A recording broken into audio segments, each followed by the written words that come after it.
Hi there, and welcome to another Fireside Chat. You'll notice that we aren't coming to you from our home. We are actually at the church. And you can see the fireplace is not on. It's not like at home. So we are going to walk through the church, and we want, as we walk through the church, just to show you that it's still standing and we still have a church here.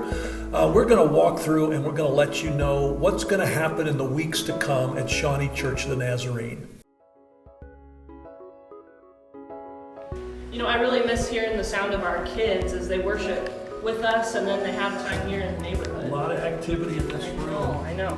Here's the kitchen. You know what I miss smelling? What do you miss? When Pastor McGill and his church has a potluck. Oh my goodness. They invite us. Oh my Our Hispanic goodness. sisters and brothers make my some great food. goodness. It's pretty awesome. You know, I was looking forward to bringing Halston to the nursery. We'll have to wait to do that, but it's pretty cool that we have all of our nursery kiddos in here when we're together. And that's a growing ministry, by the way. It is, apparently it is. We're excited. You know, here we are walking through the ATPS hallway and our cul-de-sac kids. And your girls miss that. They miss do. their teachers. Miss their teachers.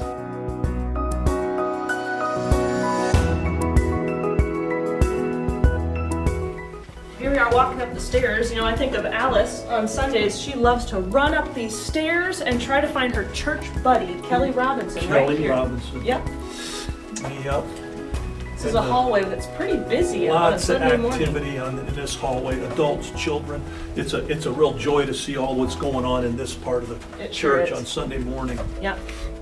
You know, in this hallway, a lot of community takes place. Very much. There's a lot of Sunday school classes Even happening. after Sunday school, you see little pods of people standing Yeah, around. just hanging around. In my office here, there are still some Skittles there. They're stale, but they're good. So come back, kids, and get Skittles. You know, I'm I don't happy think to. they'll care if they're stale or not. Well, probably not. Yeah. Probably not. You know, as we turn the corner here, we're coming up on our prayer room. Oh, I love this place.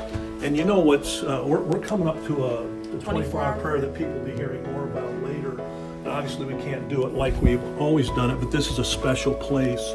Well, you know. Nursing mothers, busy place. Going to be a busy place. I think it will be.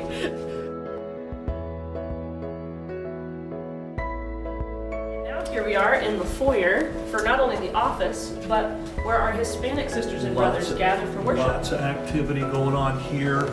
And Pastor Miguel and Pilar and Armando and Maria Felix and Julio and all of the people, we are so grateful that they are part of us and we are part of them. We're all one.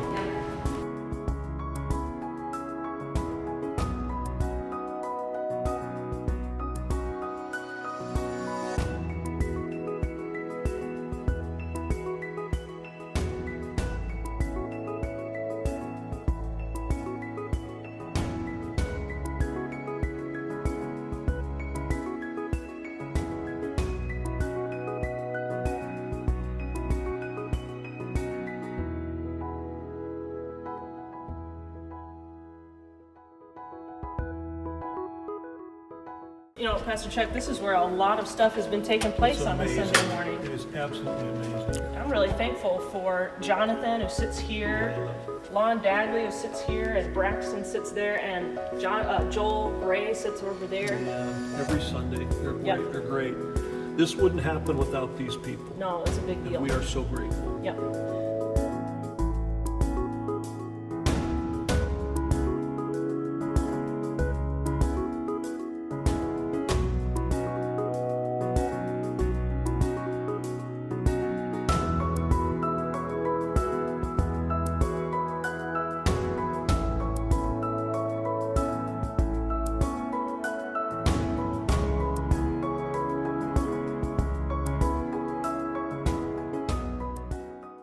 We just took a walk through the church, and Pastor Cara, that was fun, and it was good to walk in places that actually we haven't been in for a long time.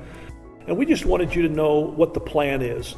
Our church staff and board met Tuesday night to prayerfully consider what timeline for us will look like in regards to gathering together again in person. Pastor Cara, do you want to talk about what that looks like? Yeah. You know, as we gathered in that church board and staff meeting, we agreed to continue as we are for the month of May and into June. With a tentative date of June 21st as the first Sunday, we will begin to gather in person for worship. Now, we say the word begin because we know the decision to attend our service in the sanctuary is a personal decision. Right. And so with that in mind, we want to encourage those that are high risk or live with a high risk individual to feel comfortable to continue worshiping safely at home.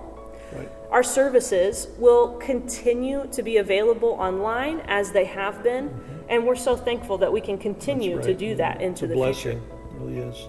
Now, our June 21st date is based on the phases that are recommended by the state of Kansas, and should anything change at the state or county level, we will adjust accordingly. Sure. And so, Pastor Chuck, when we say we're going to continue as we are, what does that mean? Well, continuing as we are means that we will gather for worship, Sunday school, prayer meeting, children and teen ministry, all online for the foreseeable future.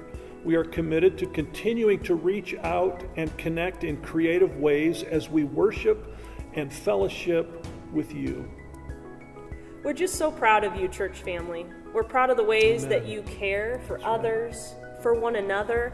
And did you know this, that in the month of April alone, did you know this, Pastor Chuck, that our church family has given over $10,000 to the Love Fund? I heard that. It's amazing. Isn't that amazing?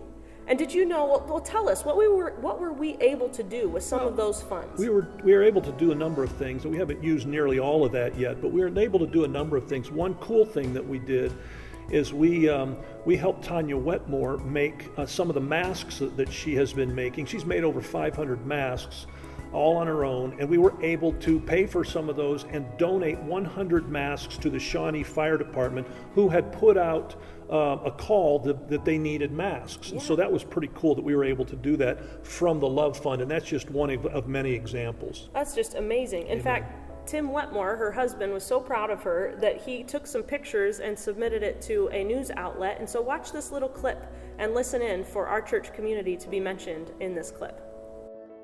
I think Cynthia Newsom sharing some of those inspiring stories from her home studio this morning. Cynthia, tell us another good news. Oh boy, they are inspiring people and they're humble. They're not just trying to get on TV. They have a heart of gold and they're using their time, talent, and treasure to make a difference. Let's begin this midday with Tatiana Wetmore in Olathe. She is a master design seamstress and she has been tucked away in her sewing room for weeks now, making 500 masks all by herself, and they're beautiful. I love that her husband, Tim, is so proud of his wife and he sent us the pictures and told us what she's doing. Shawnee Mission Church of the Nazarene donated the fabric, and some of the masks went to home healthcare workers and some firefighters. We're so proud of how you are caring for one another and encouraging one another as well. That's right. Also, something that we started this month was something called the Birthday Brigade. Sounds serious. It is. It's actually really fun that some of you have been joining in by generously giving of your time to help go and place signs in people's yards and help to wish them a happy birthday. So what does those signs say? It says happy birthday from your Shawnee church family. I like it. Yep. I like it. We're also so proud of you and how you are inviting others to join us in worship and in community throughout the week. We've seen you share things online. We've heard stories of you inviting friends and neighbors. You all are amazing. Amen. And you really are spreading the hope of Christ. It really is a joy to be your pastors. Like, we can't say that enough. All of us, all your pastors, we want to continue to encourage you. Do care for yourselves. Always do that. Do continue to reach out and care for others as you are doing now. Do continue to be faithful to give. We're so grateful for you. Do continue to join in worship and community online.